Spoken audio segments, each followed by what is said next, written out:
윤석열 재판, 윤석열에 대한 검찰총장직 직무 배제가 옳으냐 그르냐에 대한 재판이 열립니다.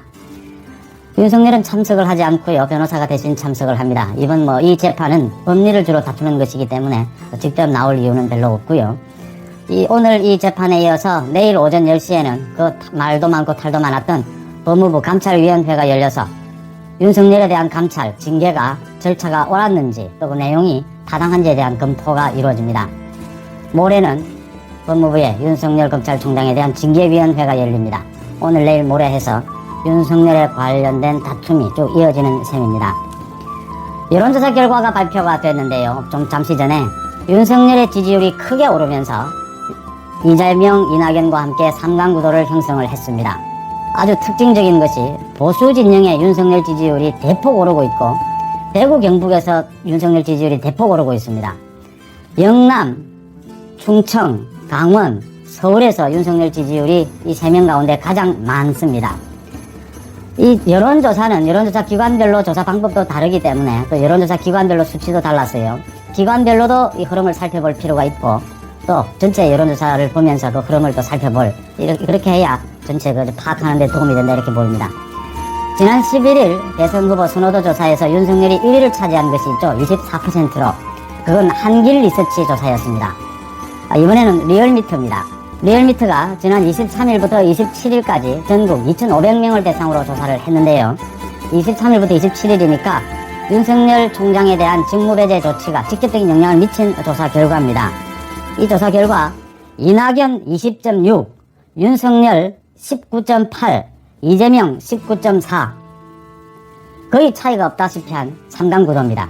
리얼미터는 한 달에 한 번씩 선호도 조사를 하는데 지난달 말은 기억하시다시피 이재명, 이낙연이 21%대로 공동 1위고 윤석열은 17%대였습니다. 윤석열의 지지율이 크게 올랐다는 겁니다. 이재명과 이낙연은 하락세라는 겁니다. 특히 이재명의 하락세가 두드러집니다. 이것은 이재명과 윤석열이 중도층을 놓고 지금 충돌하고 있다.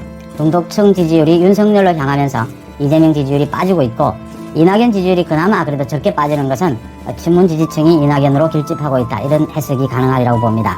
윤석열 총장은 지난달 대비해서 선호도 조사에서 2.6%포인트 올랐습니다. 리얼미터 조사로는 자신의 최고치를 보였다는 거고요. 이낙연 지사는 0.9%포인트, 이재명은 2.1%포인트가 빠졌습니다. 그 다음 다른 후보분들이 13명 정도가 되지만 5%대 이하여서 별 큰 의미는 없다 이렇게 보입니다. 단 하나, 이 여권 주자군 전체의 선호도 지지율은 48%, 야권 전체는 41%로 이 차이가 좀 많이 줄어들고 있습니다. 여야권 전체 후보들의. 이번 조사에서 가장 중요한 것은 윤석열 총장에 대한 직무 배제가 일어났던 이 시점의 조사라는 점. 그래서 윤석열 총장이 가장 주목을 받았는데 다른 후보들 여권의 이낙연, 이재명은 내리고 있는데 윤석열 지지율만 큰 폭으로 오르고 있다. 그 다음 국민의힘 지지층에서 큰 폭으로 상승세를 보이고 있다. 국민의힘의 지지를 하느냐라고 묻고 그 다음 이 윤석열을 지지하느냐를 물은 거죠. 지난 9월 달에는 국민의힘에서 23%였습니다. 지지율이, 윤석열 지지율이. 그런데 지난달에는 23%에서 38%로 뛰다가 이번에는 44%로 뛰었습니다. 아주 빠르게 성장하고 있다. 아주 빠르게 보수 진영을 중심으로 해서 윤석열 지지가 뭉치고 있다. 이번에 가장 특징적인 게 대구, 경북의 경우에 지난달 조사에서보다 무려 9.6%포인트가 오르면서 27.3%를 기록을 했습니다. 서울에서도 3.9%포인트 올랐습니다. 대구, 경북에서 10%까지 오른다라고 하는 것은 윤석열에 대해서 사실 대구, 경북은 그동안 이명박, 박근혜 대통령에 대한 이 윤석열 검찰의 그 조사에 대한 여러 많은 불만들이 있었지 않습니까? 근데 이렇게 10% 가까이 오른다라고 하는 것은 그런 불만에도 불구하고 윤석열의 검찰로서의 공정성은 믿어보겠다. 또 하나는 윤석열 현상이라고 불리는 야권 대결집에 대구, 경북도 이제 본격 마음을 열었다. 이런 신호로 저는 봅니다. 그런 측면에서 특기할 만하다 이렇게 보이고요. 연령대별로도 20대를 제외하고서는 거의 전 연령에서 윤석열 총장의 지지율 선호도가 올라갔습니다.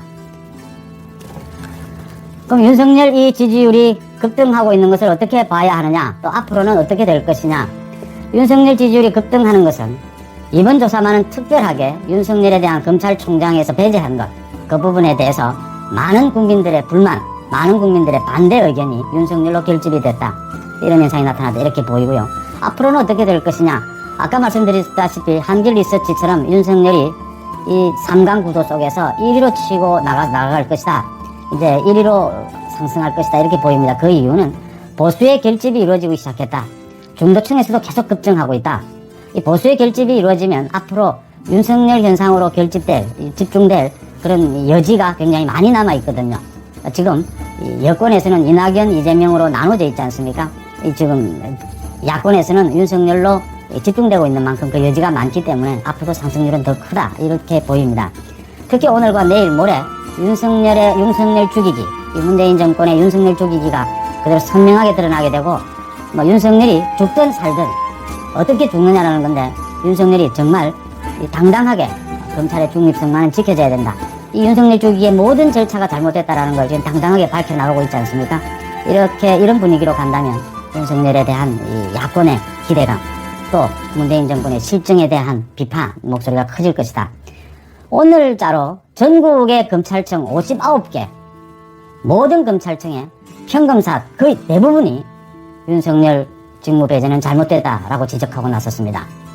이런 상황에서도 추미애가 지금 윤석열 죽이기를 계속한다라는 게 참 이해가 되지 않는 부분인데, 이 문재인 정권이 추미애를 앞세워서 이런 어마어마한 여론의 반발, 또 그 절차상 또 내용상 이렇게 무리를 해가면서 강행하는 이유는 권력을 과시하는 것 이외에 다른 이유를 찾기